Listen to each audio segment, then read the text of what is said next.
नमस्कार दोस्तों, मेरा नाम है अंकित सिंह और आप सभी का मैं स्वागत करता हूं हमारे इस यूट्यूब चैनल पर। यह है हमारी क्लास 7th एनसीईआरटी ज्योग्राफी का chapter number 8, human environment interaction the tropical and सब ट्रॉपिकल रीजन। देखिए, इस चैप्टर में हम पढ़ने वाले हैं ट्रॉपिकल और सब ट्रॉपिकल रीजन के क्लाइमेट को।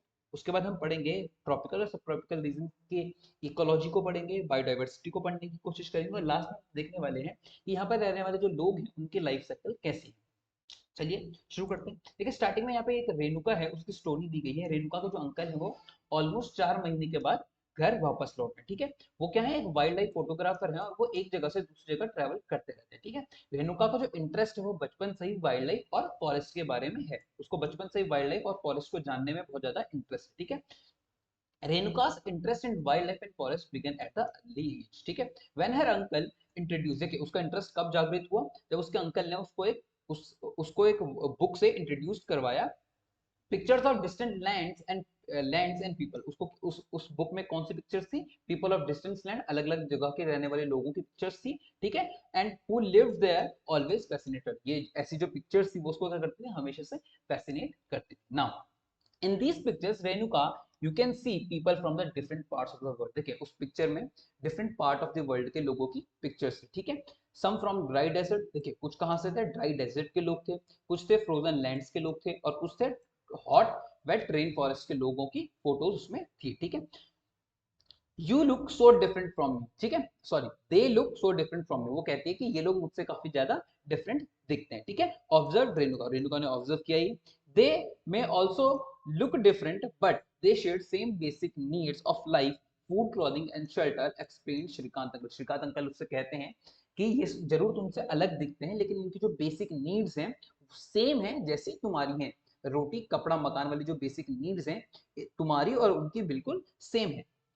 ठीक है, वही वो लोग भी तुम्हारी तरह गेम्स खेलते हैं, क्वेरल करते हैं sometimes, and makeup, sing, dance and help the families with the various things that need to be done. ठीक है, वो सेम वही एक्टिविटीज करती हैं जैसी रेणुका करती है। ठीक है, they live closer to the nature, लेकिन क्या डिफरेंस है, वो काफी क्लोज रहते हैं नेचर के साथ। ठीक है, वो they live closer to the nature and very early in their lives they have learned to care for the nature। ठीक है, उन्होंने अपनी बहुत अर्ली लाइफ के साथ ही ये सीख लिया था कि उनको नेचर के साथ कैसे अडेप्ट करना है और नेचर के साथ बैलेंस बना के कैसे चलना है। ठीक है, उन्होंने नेचर की केयर करनी बचपन से ही सीख ली थी। ठीक है, they learn how to catch fish, ठीक है, and how to collect material from the forest. उन्होंने बचपन में ही सीख लिया था कि मछली कैसे पकड़नी है और फॉरेस्ट प्रोड्यूस को कैसे गैदर करना है अपने बेनिफिशियल यूज के लिए, और साथ में ही फॉरेस्ट की केयर कैसे करनी है। ठीक है, चैप्टर 8, 9, 10 में हम पढ़ेंगे डिफरेंट रीजन, दुनिया के डिफरेंट रीजन के लोगों के बारे में पढ़ने की कोशिश करेंगे और वहाँ के क्लाइमेट को,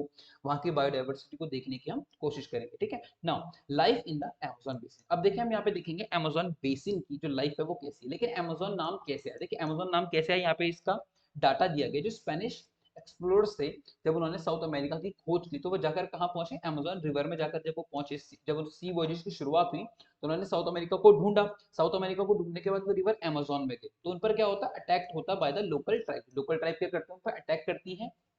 और उन लोकल ट्राइब में क्या पहना हुआ था, उन्होंने पहना हुआ था head gears and grass skirts उन्होंने पहनी हुई थी। ठीक है, these people remind them of the fierce tribes of the women warriors known as known in ancient Roman empire. ठीक है, एंशिएंट रोमन एम्पायर में जो विमेन वॉरियर्स थी बेसिकली, ठीक है, फेयर ट्राइब की, इनको बोला जाता था अमेजोन। ठीक है, इसी बेस पर इन्होंने इस रीजन का नाम अमेजोन कर दिया और इस नदी का नाम अमेजोन कर दिया। ठीक है, नाउ अब यहाँ पे अमेजोन का मैप दिया हुआ, अमेजोन बेसिन का मैप दिया हुआ, इसके बारे में जानते हैं। Now notice that tropical region line lies very closely to the equator between 10 degree north and 10 degree south। देखिए ट्रॉपिकल रीजन बेसिकली कहाँ लाई करता है, between 10 degree north and 10 degree south. देखिए ये रहा हमारा 10 डिग्री साउथ, ये हमारा इक्वेटर हो गया और ये हमारा 10 डिग्री नॉर्थ हो गया। तो ट्रॉपिकल रीजन बेसिकली लाई करेगा बिटवीन दिस। ठीक है, और हमारा जो अमेजोन बेसिन है बेसिकली तो इसी रीजन में है, इसी रीजन में। देखिए ये हमारा अमेजोन बेसिन। ठीक है, नाउ और इस रीजन को बेसिकली हम क्या बोलते हैं, इस रीजन को बेसिकली बोलते हैं इक्वेटोरियल रीजन। ठीक है, the river Amazon flows through this region. River जो अमेजोन है वो फ्लो करती है यहीं से। और अमेजोन रिवर कहाँ से निकलती है, अमेजोन रिवर निकलती है साउथ अमेरिका के वेस्टर्न कोस्ट से निकलते हुए ये जाकर पहुंचती है अटलांटिक ओशन में ईस्ट में। ठीक है, नाउ यहाँ पे दिया हुआ है, ये देखिए notice how it flows from mountains to the west and reaches the Atlantic ocean. देख कौन से माउंटेन से निकल रही है, बेसिकली एंडीज से निकल रही है, ठीक है, और ईस्ट में जाकर अटलांटिक कोस्ट पर जाकर ये गिर रही है, ठीक है। Now the place where river flows into the another body of the water is called river mouth. देखिए जब एक रिवर दूसरे किसी बड़ी रिवर बॉडी में जाकर गिरती है तो उसे बेसिकली हम बोलते हैं रिवर माउथ। जहाँ पे रिवर एक बड़ी रिवर में जाकर गिर रही है उसको हम बोलते हैं रिवर माउथ, ठीक है। न्यूमेरियस ट्रिब्यूटरीज, देखिए अमेज़न रिवर की बहुत सारी ट्रिब्यूटरीज है, ठीक है। Numerous tributaries join the Amazon river to form Amazon basin. Amazon basin जब बनता है उसमें अमेज़न रिवर में ही बहुत सारी रिवर्स आकर गिरती हैं, ठीक है। The river basin drains portion of Brazil. देखिए अब कौन कौन से कंट्रीज को रिवर जो रिवर अमेज़न है वो वहां से होकर बहती है, कौन कौन से कंट्रीज से होकर बहती है, देखिए यहाँ पे दिया हुआ है। बेसिकली ब्राजील, ये देखिए पूरा ब्राजील, ठीक है, Brazil. Some parts of Peru, ये रहा पेरू हमारा, ठीक है, पेरू। कुछ पार्ट बुलाविया का, ये रहा बुलाविया हमारा, ठीक है। सम पार्ट्स ऑफ इक्वाडोर, ये रहा हमारा इक्वाडोर, एंड कोलंबिया, ये रहा हमारा कोलंबिया, ठीक है ना। यहाँ पे एक और क्वेश्चन दिया हुआ, देखिए इस क्वेश्चन में क्या लिखा हुआ, name of the countries of the basin through which the equator passes. देखिए उन कंट्रीज का नाम लिखिए जहां से इक्वेटर पास होता है। तो आप कमेंट में बताइए कौन कौन से कंट्रीज से इक्वेटर की जो लाइन है वो पास होती है। देखिए साउथ अमेरिका में मैं आपको बताता हूँ कौन कौन से कंट्रीज से ये पास हो रही है। बेसिकली साउथ अमेरिका में अगर हम देखें तो ये देखिए इक्वाडोर से पास हो रही है यहाँ पे, ठीक है। हल्का सा बाउंड्री पेरू का लग रहा है, ठीक है, हल्का सा बाउंड्री यहाँ पे पेरू का लग रहा है, ठीक है, हल्का सा। और कोलंबिया का लग रहा है, इसके अलावा अमेज़न का लग रहा है, ठीक है, अमेज़न यानी ब्राजील का। तो ये चार कंट्रीज की बाउंड्रीज यहाँ पे बन रही है साउथ अमेरिका में। आप मुझे बताएं अफ्रीका में कौन कौन से कंट्रीज के साथ इक्वेटोरियल लाइन पास होते हुए, इक्वेटर से पास होते हुए साउथ सॉरी अफ्रीका में कौन कौन सी कंट्रीज हैं जहाँ से इक्वेटर की लाइन जो है वो पास होते हुए जाती है। देखिए अब यहाँ पे ट्रिब्यूटरीज के बारे में दिया, ग्रोसरी रिवर ट्रिब्यूटरीज, ट्रिब्यूटरीज कैसे कहते किसे हैं। These are the small river, देखिए छोटी रिवर्स होती हैं that join the main river, जो मेन रिवर को ज्वाइन करती है, ठीक है। The main river along with its tributary drain and area, ठीक है। बड़ी रिवर्स छोटी रिवर्स के साथ, जब छोटी रिवर्स बड़ी रिवर्स के साथ मिलती हैं तो ये एक बहुत बड़े एरिया को क्या करती हैं, ड्रेन करती हैं, ठीक है। And forms the river basin और द कैचमेंट एरिया, क्या बनाती हैं, ये रिवर बेसिन बनाती हैं, ठीक है। द अमेज़न बेसिन, देखिए अब यहाँ पे इंपॉर्टेंट इंफॉर्मेशन दी हुई है। The river the Amazon basin is the largest river basin in the world, ठीक है। जो अमेज़न का बेसिन है वो वर्ल्ड का क्या है, लार्जेस्ट रिवर बेसिन है, ठीक है। अब यहाँ के क्लाइमेट के बारे में देखने की कोशिश करते हैं, अमेज़न का क्लाइमेट कैसा है। देखिए इक्वेटोरियल रीजन है तो इसका क्लाइमेट भी कैसा होगा, इक्वेटोरियल क्लाइमेट होगा। लेकिन क्लाइमेट में कौन कौन सी कंडीशंस हैं, आइए उनको जानने की कोशिश करते हैं। As you know the Amazon basin stretches directly on the equator, देखिए इक्वेटर पर लाई कर रहा है, right. And it characterised by hot and wet climate. तो यहाँ का जो क्लाइमेट है वो कैसा है, हॉट है और वेट है, ठीक है। दिन में बहुत ज्यादा गर्मी होती है और जैसे जैसे दिन ढलने लगता है वैसे बहुत ज्यादा बारिश होने लगती है, ठीक है, बहुत ज्यादा बारिश होती है बेसिकली इक्वेटोरियल रीजन पे थ्रू आउट द ईयर, ठीक है। Both day and night almost equally hot and humid, देखिए दिन और रात इक्वली हॉट होते हैं और ह्यूमिड होते हैं। रात जब होने लगती है तो टेम्परेचर कम तो होता है लेकिन ह्यूमिडिटी क्या रहती है, हमेशा सेम रहती है। और skin feels very sticky, skin क्या करती है, बहुत ज्यादा स्टिकी फील करती है, ठीक है। The day temperature are high and very high humidity, ठीक है। डे का टेम्परेचर बहुत हाई रहता है, ह्यूमिडिटी बहुत ज्यादा हाई रहती है। At night the temperature goes down but the humidity remains high, ठीक है। ह्यूमिडिटी क्या रहती है, रात के समय भी बहुत ज्यादा रहती है, ठीक है। नाउ अब यहाँ के जो रेन फॉरेस्ट है उनके बारे में जानते हैं। At as it rains heavily in the season, देखिए मैंने आपको बताया यहाँ पे बहुत ज्यादा बारिश होती है, ठीक है। थिक फॉरेस्ट ग्रो, यहाँ पे जो फॉरेस्ट है बहुत ज्यादा थिक होते हैं, ठीक है। डेंसिटी ऑफ जो डेंसिटी है इसकी वो बहुत ज्यादा हाई होती है, ठीक है। तो forest are in fact so thick that the dense roof created by the leaves and the branches does not allow sunlight to reach the ground remains dark and tough। देखिए इतनी ज्यादा प्लांट की driver इतनी ज्यादा plant इतने ज्यादा plant की जो डेंसिटी है वो इतनी ज्यादा है और उनकी जो कैनोपी है वो इतनी इतनी डेंस है कि जो सनलाइट है वो पेनिट्रेट नहीं कर पाती है नीचे ग्राउंड, इसलिए क्या रहता है, the ground remains dark and damp, ठीक है। ओनली शेड टॉलरेंट वेजिटेशन में ग्रो, देखिए यहाँ पर सिर्फ वही वेजिटेशन ग्रो कर सकती है जो शेड को एक्सेप्ट कर सके, ठीक है। शेड टॉलरेंट वेजिटेशन ही यहाँ पर ग्रो कर पाती है, ठीक है।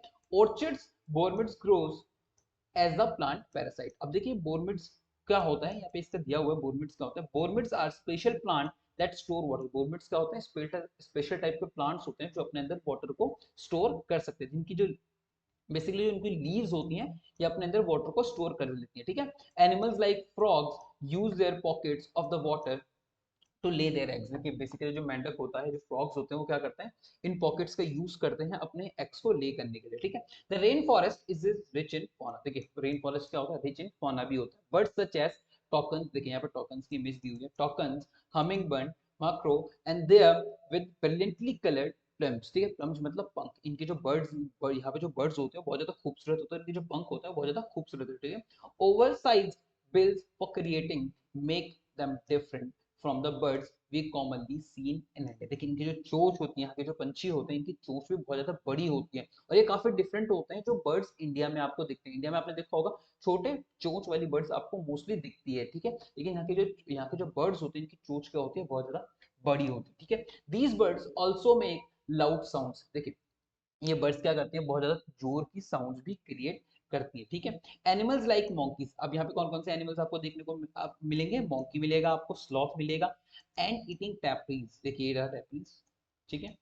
Tapirs are found here, thrive in this jungles. अब यहाँ पे आपको रेप्टाइल्स में क्या मिलेगा, क्रोकोडाइल आपको मिलेगा, स्नेक मिलेगा, पाइथन्स अराउंड, ठीक है। इसके अलावा आपको यहाँ पे एनाकोंडा देखने को मिल जाएगा और बो कॉन्स्ट्रिक्टर आपको यहाँ पे देखने को, बो कॉन्स्ट्रिक्टर भी एक तरीके का स्नेक है, ये आपको यहाँ पे देखने को मिल जाएगा। Are some of the species, ये यहाँ की क्या है, स्पीसीज, ठीक है। Beside the basin is the home of thousand of species of insect. देखिए यहाँ पे बहुत थाउजेंड ऑफ टाइप्स ऑफ आपको स्पीसीज मिल जाएंगी इंसेक्ट्स की, ठीक है। सर्वल स्पीसीज ऑफ फिश, यहाँ पे बहुत सर्वल्स आपको बहुत सारी टाइप की आपको यहाँ पे फिश भी मिल जाएगी। उनमें से जो सबसे फेमस है वो है fish including the flesh eating पिराना fish. देखिए मांस खाने वाली जो मछली है पिराना नाम की, वो आपको यहाँ पे देखने को मिलेगी। Also found in this river, this basin thus extraordinary rich in variety of live found. देखिए यहाँ पे बहुत ज्यादा एक्स्ट्राऑर्डिनरी आपको यहाँ पे स्पीसीज की, एक्स्ट्राऑर्डिनरी आपको यहाँ पे स्पीसीज मिल जाएंगे। आपको बहुत सारे टाइप के यहाँ पे स्पीसीज देखने को मिलेंगे, यहाँ पे आपको बहुत सारे टाइप के प्लांट्स देखने को मिलेंगे, ठीक है। स्पीसीज में आपको डिफरेंट टाइप के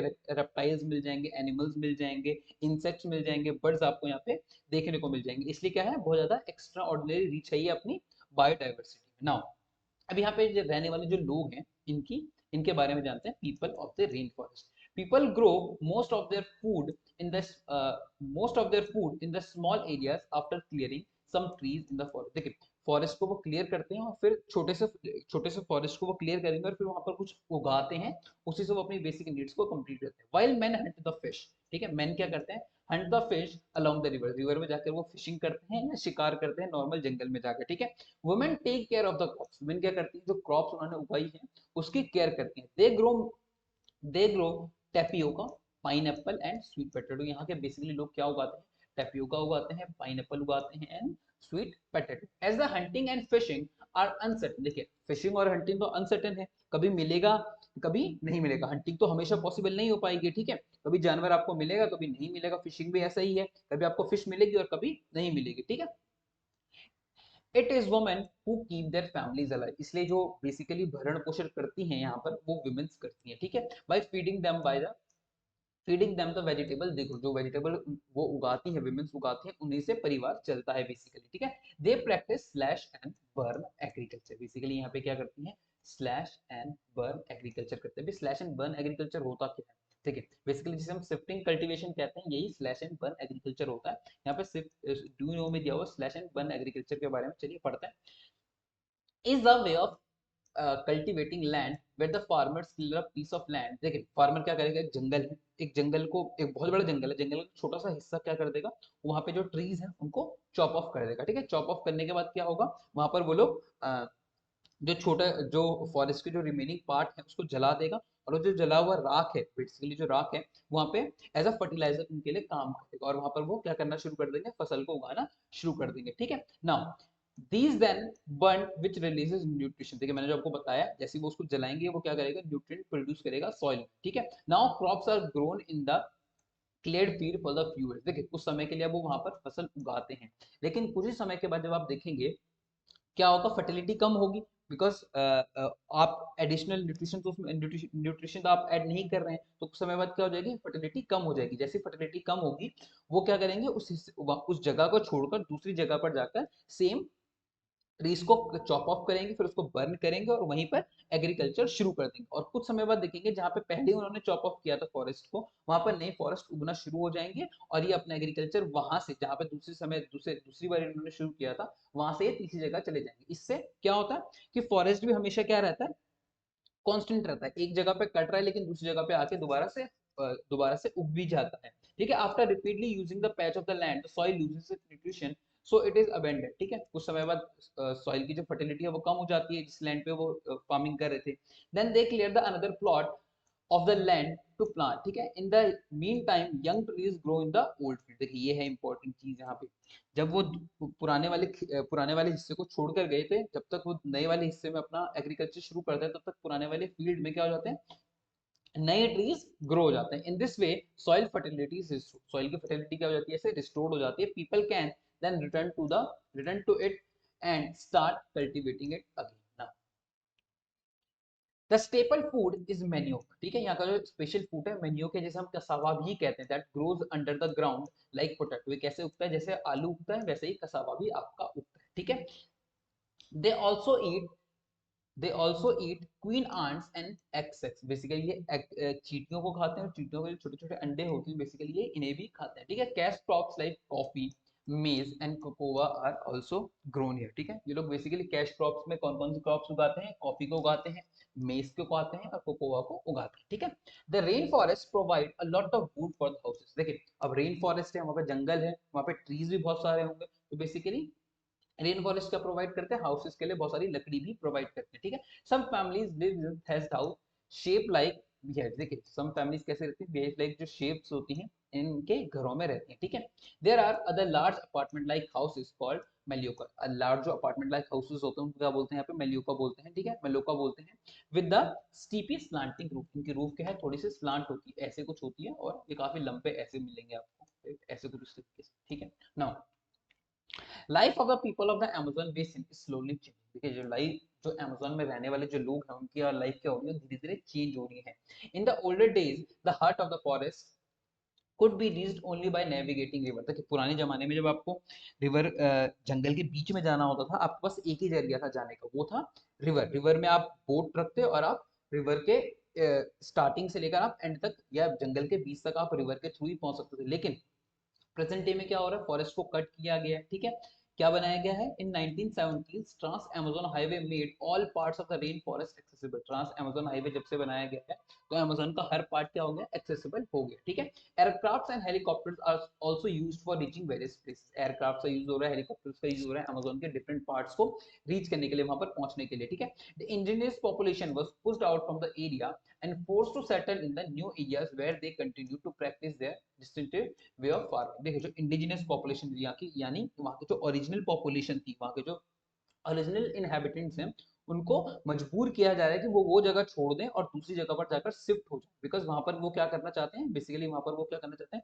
न्यू इकोनॉमिक एक्टिविटीज को इंक्रीज करना चाहते हैं, न्यू इकोनॉमिक एक्टिविटीज को शुरू करना चाहते हैं। इसलिए वहाँ के जो इनहेबिटेंट्स हैं उनको एक जगह से मजबूर कर रहे हैं दूसरी जगह पर जाने के लिए। ठीक है, now the developmental activities are leading to the gradual destruction of the biological diverse rain forest. देखिए जो डेवलपमेंट एक्टिविटीज हो रही हैं, इससे क्या हो रहा है, रेन फॉरेस्ट की जो बायोडाइवर्सिटी है वो क्या हो रही है, खराब होती जा रही है, खत्म होती जा रही है। ठीक है, it is estimated that large area of the rain forest has been disappearing annually in the Amazon basin.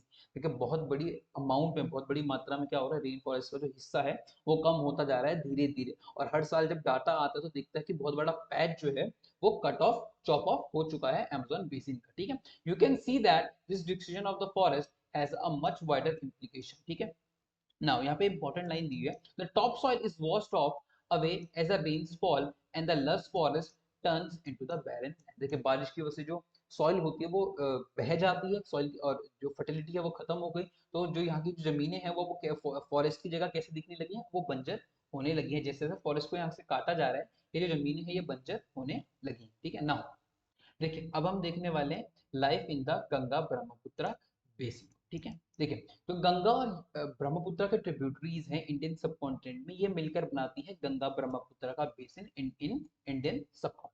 ठीक है, देखिए the basin lies in the sub tropical region. देखिए गंगा ब्रह्मपुत्र का जो बेसिन इंडियन सब कॉन्टिनेंट वो कहाँ पे लाई करता है, इन सब tropical region that is situated between. देखिए कहाँ पे सिचुएशन है इसकी, लॉन्गिट्यूडिनल सिचुएशंस क्या है, इसकी पोजीशन क्या है, इसकी लॉन्गिट्यूडिनल पोजीशन है 10 डिग्री नॉर्थ से लेकर 30 डिग्री नॉर्थ, ठीक है। The tributaries of river Ganga, देखिए अब यहाँ पे रिवर गंगा की ट्रिब्यूटरीज दी हुई है, घाघरा है, सोन है, चंबल है, गंडक है, कोशी है, ये है रिवर गंगा की ट्रिब्यूटरीज, ठीक है। और बहुत सारी ट्रिब्यूटरीज रिवर ब्रह्मपुत्र की भी है, आपको नाम बताना है कि कौन कौन सी ट्रिब्यूटरीज है रिवर ब्रह्मपुत्र, ठीक है।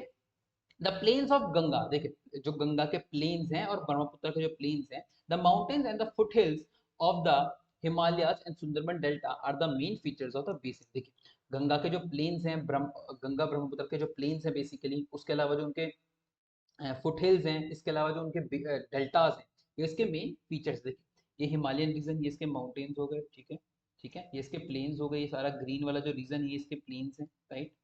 और ये डेल्टा गंगा का, ये हमारा सुंदरबन डेल्टा हो गया बेसिकली, और ये यहाँ पे लास्ट में बांग्लादेश में ये एक और डेल्टा ना, ठीक है। Oxbow lake dot the plain area, देखिए यहाँ पर ऑक्सबो लेक भी आपको मिल जाएंगे, ठीक है। The area is dominated by monsoon climate, यहाँ का जो क्लाइमेट है वो कौन सा क्लाइमेट है, बेसिकली मॉनसूनल क्लाइमेट है। देखिए इक्वेटोरियल रीजन के हम क्लाइमेट हमने कहा था, इक्वेटोरियल क्लाइमेट कहा था, वहाँ का क्लाइमेट हमने कौन सा बताया था, हॉट एंड वेट क्लाइमेट था वहां पे। तो यहाँ पे कौन सा क्लाइमेट है, मॉनसूनल क्लाइमेट, ठीक है। द मॉनसून ब्रिंग्स, मॉनसून यहाँ पे रेन कब लेकर आता है, मिड ऑफ जून से लेकर मिड ऑफ सितंबर तक यहाँ पर बारिश होती रहती है। और समर्स क्या होता है, बहुत ज्यादा गर्म होते हैं, और विंटर्स क्या होते हैं, बहुत ज्यादा कूल होते हैं। विंटर क्या होती है, सर्द होती हैं, गर्मियां बहुत ज्यादा गर्म होती हैं, और जो जून से लेकर मिड ऑफ जून से लेकर मिड ऑफ सितंबर तक यहाँ पर क्या होती है, बेसिकली बारिश होती है, ठीक है। Find out the state in which Ganga and Brahmaputra basin lies, देखिए गंगा और ब्रह्मपुत्र के बेसिन को आपको ढूंढना है इंडिया के मैप में, कौन कौन से स्टेट में गंगा और ब्रह्मपुत्र का बेसिन है ये आपको ढूंढना है। Now the basin area has varied topography, ठीक है। बेसिन एरिया की जो टोपोग्राफी है बहुत ज्यादा वेरीड है, बहुत वेराइटी, इसमें बहुत ज्यादा वेराइटी है। कहीं पर फुट हिल्स हैं, कहीं पे माउंटेन्स हैं, कहीं पे प्लेन्स हैं, कहीं पर बहुत सारे बहुत डिफरेंट टाइप की ज्योग्राफी है, ठीक है। The environment plays a dominant role in the distribution of the population, environment क्या करता है, जो पॉपुलेशन है इसमें बहुत बड़ा रोल प्ले करता है, पॉपुलेशन के डिस्ट्रीब्यूशन में एनवायरनमेंट का बहुत बड़ा रोल होता है, ठीक है। माउंटेन एरियाज में क्या होता है, जो स्लोप्स होते हैं माउंटेन्स के वो स्टीप होते हैं, ठीक है, और ये पॉपुलेशन के लिए क्या होता है, इनहॉस्पिटेबल होती है, ठीक है। इसलिए यहाँ पर क्या होता है, माउंटेन रीजन में आप देखेंगे कि पॉपुलेशन कम होती है, ठीक है। Now therefore less number of people live in the mountain areas of Ganga and Brahmaputra basin, Ganga और ब्रह्मपुत्र के बेसिन में जो माउंटेन्स हैं यहाँ पर बेसिकली लोग क्या रहते हैं, कम रहते हैं, ठीक है। Now the plain area provides most suitable land for the human habitation, human habitation के जो प्लेन लैंड्स हैं ये काफी क्या है, सुटेबल होते हैं, ठीक है। द सॉइल इज फर्टाइल, तो यहाँ पे क्या है, गंगा ब्रह्मपुत्र के बेसिन में क्या सॉइल काफी क्या जाता है, फर्टाइल है प्लेन्स में, ठीक है। Agriculture is the main occupation of the people where flat land is available to grow crops, ठीक है। यहाँ पे जो लोग हैं जहाँ पे फ्लैट लैंड होती है, यहाँ पे इनका मेन ऑक्यूपेशन होता है एग्रीकल्चर, ठीक है। ये क्या करते हैं, क्रॉप को ग्रो करते हैं, ठीक है। The density of population in the plain is very high, देखिए गंगा ब्रह्मपुत्र के जो प्लेन्स में पॉपुलेशन डेंसिटी है वो भी क्या है, बहुत ज्यादा हाई है। The main crop is paddy, यहाँ के बेसिकली लोग क्या उगाते हैं, जो मेन क्रॉप है यहाँ की पैडी है। Since the cultivation of paddy requires sufficient water, देखिए पैडी की जो क्रॉप है यानी चावल की जो क्रॉप है उसको क्या चाहिए होता है, बहुत ज्यादा पानी चाहिए होता है, ठीक है। तो इसलिए चावल की क्रॉप वहीं उगाई जाएगी जहां पर पानी की मात्रा बिल्कुल बहुत ज्यादा हो, पानी की मात्रा जहां पर ज्यादा होगी वहीं पर पैडी की एग्रीकल्चर हो सकती है। It is grown in the areas where the amount of rainfall is high, जहाँ पर रेनफॉल ज्यादा होगी यानी बारिश की मात्रा ज्यादा होगा, पानी की मात्रा ज्यादा होगी, वहीं पर आप पैडी को ग्रो कर पाओगे। Now wheat, maize, sorghum, gram and millets are the other crops they that are grow, देखिए व्हीट आपको यहाँ पे हो जाएगा, मेज है व्हीट यानी गेहूं हो जाएगा, मक्का हो जाएगा, सोरग्राम यानी ज्वार हो जाएगा, ठीक है, ग्राम हो जाएगा, और मिलेट्स यहाँ पर बेसिकली लोग उगाते हैं, right. Now cash crops like sugar cane and jute are also grow, देखिए कैश क्रॉप्स में यहाँ पर क्या उगाया जाता है, बेसिकली कैश क्रॉप में यहाँ पे जो उगाया जाता है वो है शुगर केन यानी गन्ना उगाया जाता है, और लास्ट में यहाँ पे जो उगाया जाता है शुगर कैश क्रॉप में रूप में वो है जूट, ठीक है। बनाना प्लांटेशन आपको दिख जाएंगे प्लेन एरियाज में, ठीक है। In the West Bengal and Assam, West Bengal और असम में आपको क्या दिखेंगे, यहाँ पे टी प्लांटेशन आपको देखने को मिल जाएंगे, ठीक है। Silk is produce through the cultivation of silk worm in the parts of Bihar and Assam, silk worm की भी कल्टीवेशन आपको यहाँ पे दिख जाएगी बिहार और असम में, ठीक है। In the mountains and the hills where the slopes are gentle, in the mountain and hills जहाँ पे जो स्लोप्स हैं वो जेंटल हैं, ठीक है, crops are grown on the terrace, ठीक है, जहाँ पे स्लोप जो है वो जेंटल है, ठीक है, उतने ज्यादा स्टीप नहीं है, वहां पर आपको टेरेस फार्मिंग होती हुई दिख जाएगी, जिसे हम सीढ़ी नुमा खेत भी हम लोग कहते हैं, राइट।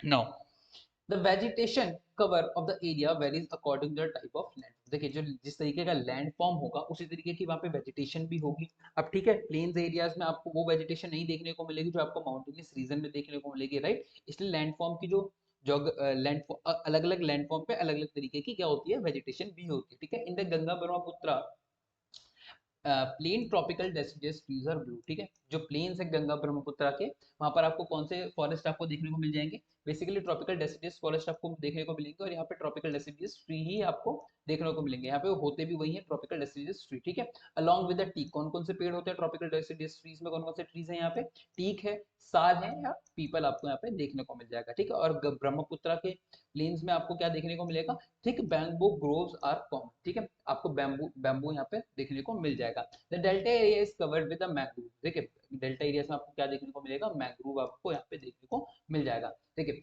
उत्तराखंड, सिक्किम एंड अरुणाचल प्रदेश में आपको कोनिफोरस ट्रीज देखने को मिल जाएंगे, लाइक पाइन आपको यहाँ पे देखने को मिल जाएगा, देवदार आपको यहाँ पे देखने को मिल जाएगा, ठीक है।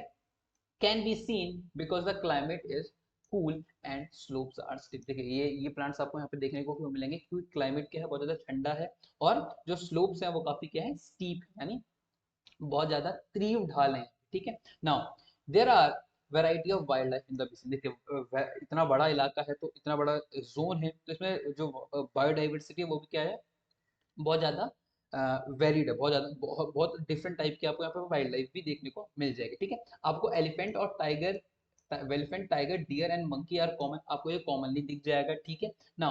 वन हॉर्न डायनासोरस आपको देखने को मिलेगा असम के काजीरंगा में आपको देखने को मिल जाएगा, basically found in the Brahmaputra plain, Brahmaputra के प्लेन में जो काजीरंगा नेशनल पार्क है असम में, यहाँ पर आपको वन हॉर्न डायनासोरस देखने को मिल जाएगा, देखिए ये है वन हॉर्न डायनासोरस, ये देखिए इसका सींग, ये है, ये इसका सींग है, ठीक है। Now, in the delta areas, Bengal tigers and crocodile are found, ठीक है, जो मैनग्रोव्स के जंगल हैं, ठीक है, मैनग्रोव्स है जहाँ पे डेल्टा एरियाज में, वहां पर आपको देखने को मिल जाएगा बंगाल रॉयल बंगाल टाइगर आपको देखने को मिल जाएगा, और क्रोकोडाइल आपको देखने को मिल जाएगा, ठीक है। Aquatic life abundance in the fresh river water, the lakes and the Bay of Bengal sea, ठीक है, यहाँ पे आपको बहुत सारी एक्वाटिक लाइफ भी आपको यहाँ पे देखने को मिल जाएगी, ठीक है। The most popular variety of fish are rohu, यहाँ पे जो फिश की जो वेराइटी है, मैंने अमेजोन में आपको कौन सी फिश की वेराइटी बताई थी, पिराना, और यहाँ की जो फिश वेराइटी है वो कौन सी है, रहू आपको देखने को मिल जाएगी। आपने देखा होगा मार्केट में आपको रहू देखने को मिल जाता है, ठीक है, फिश शॉप पे अगर आप जाएंगे आपको रहू देखने को मिल जाएगा, कतला देखने को मिल जाएगा, और हिल्सा, हिल्सा देखिए बहुत फेमस फिश है बंगाल की, ठीक है, तो ये आपको बेसिकली बंगाल में मिलेगी, और ये बहुत फेमस फिश है, ठीक है, जो गंगा ब्रह्मपुत्र बेसिन में मिलती है। Fish and rice is the staple diet of the people living in this area, देखिए फिश और राइस क्या है, यहाँ के लोगों की स्टेपल डाइट है, यहाँ के लोग इसी को ही खाते हैं बेसिकली, इनकी स्टेपल डाइट ही फिश और राइस है। आप बंगाल में जाएंगे तो आपको दिखेगा फिश और राइस का काफी क्रेज है, ठीक है। देखिए अब यहाँ पे बहुत इंपॉर्टेंट डू नो दिया हुआ, जिसमें गंगा और ब्रह्मपुत्र में पाई जाने वाली एक डॉल्फिन के बारे में दिया गया, जिसे लोकली हम शूशु कहते हैं, ठीक है। ये डॉल्फिन वहां पे पाई जाती है जहाँ पे जो रिवर का वाटर है वो बहुत ज्यादा क्लीन होगा, लेकिन जैसे जैसे रिवर का वाटर पोल्यूट होता जा रहा है, इसकी जो ये जो डॉल्फिन है ये खत्म होती जा रही है, बिकॉज ये जो डॉल्फिन है वहां पे एग्जिस्ट नहीं करती जहाँ पे रिवर वाटर बहुत ज्यादा पोल्यूटेड होता है, तो रिवर गंगा का जो वाटर है वो क्या हो गया, बहुत ज्यादा पोल्यूटेड हो गया due to untreated industrial and अनबर्वी, जिसकी वजह से जो डॉल्फिन हैं इनकी किलिंग हो रही है, मतलब ये मरती जा रही है, ठीक है। देखिए ये है आज का हमारा last topic, Ganga Brahmaputra plains have several big towns and cities, देखिए गंगा ब्रह्मपुत्र के टाउन में क्या है, बहुत सारे बिग टाउन्स है, कौन कौन से हैं, इलाहाबाद है, कानपुर है, वाराणसी है, लखनऊ है, पटना है, और कोलकाता, ठीक है। इनकी पॉपुलेशन कितनी है, मोर देन 10 lakhs, ठीक है। The waste water from these towns and industries it discharge into the river, देखिए यहाँ का जो वेस्ट वाटर है और जो इंडस्ट्रियल वेस्ट है, इसको रिवर में ही क्या किया जाता है, डिस्चार्ज किया जाता है। This leads to the pollution of river, इससे क्या होता है, रिवर में पॉल्यूशन इंक्रीज होता है, ठीक है। All the four ways of transport are well developed in the Ganga Brahmaputra basin, देखिए ऑल जो फोर वे ऑफ ट्रांसपोर्ट है बहुत ज्यादा वेल डेवलप्ड है गंगा ब्रह्मपुत्र बेसिन, ठीक है। In the plain areas the roadways and railways transport the people from one place to another, ठीक है, गंगा ब्रह्मपुत्र के जो प्लेन्स है यहाँ पे रेलवेज और रोडवेज क्या करती है, लोगों को एक जगह से दूसरी जगह ले जाने में बहुत ज्यादा हेल्प करते हैं, ठीक है। The waterways is an effective means of transport particularly along the reverse, ठीक है, जो वाटरवे है इन रिवर्स में ये बहुत इफेक्टिव रोल प्ले कर सकता है यहाँ पे, ठीक है। तो Kolkata is an important port on the river Hooghly, ठीक है, जो कोलकाता है वो रिवर हुगली पर एक बहुत ज्यादा इंपॉर्टेंट पोर्ट है, ठीक है। The plain area has a large number of airports, plain areas में क्या है, बहुत सारे एयरपोर्ट्स भी मौजूद है, ठीक है। Tourism is an another important activity, tourism क्या है यहाँ पर, एक अदर बहुत ज्यादा इंपॉर्टेंट एक्टिविटी है, ठीक है। ताजमहल आपको यहाँ पे देखने को मिलेगा, ठीक है, on the banks of river Yamuna, ठीक है। Allahabad on the Confluence of river Ganga, Allahabad आपको देखने को मिल जाएगा, ठीक है, on the river Ganga and Yamuna, ठीक है। बुद्धिस्ट स्तूपास आपको देखने को मिल जाएंगे उत्तर प्रदेश और बिहार में। लखनऊ विद इट्स इमामबाड़ा, लखनऊ का जो इमामबाड़ा वो भी बहुत खूबसूरत है, ये टूरिस्ट डेस्टिनेशन है, ठीक है। Assam with the Kaziranga and Manas with wild life sanctuary, Assam का जो काजीरंगा नेशनल पार्क है और मानस वाइल्ड लाइफ सेंचुरी है, यहाँ पे आपको क्या देखने को मिल जाएंगे, वाइल्ड लाइफ सेंचुरीज आपको यहाँ पे देखने को मिल जाएंगे जो बहुत ज्यादा खूबसूरत है, ठीक है। Arunachal Pradesh with the tribal culture and some of the place worth a visit, ठीक है, यहाँ पे बहुत सारे प्लेसेस हैं जिनको आप घूम सकते हैं। So this is the end of the chapter, I hope you like it, please like share and subscribe.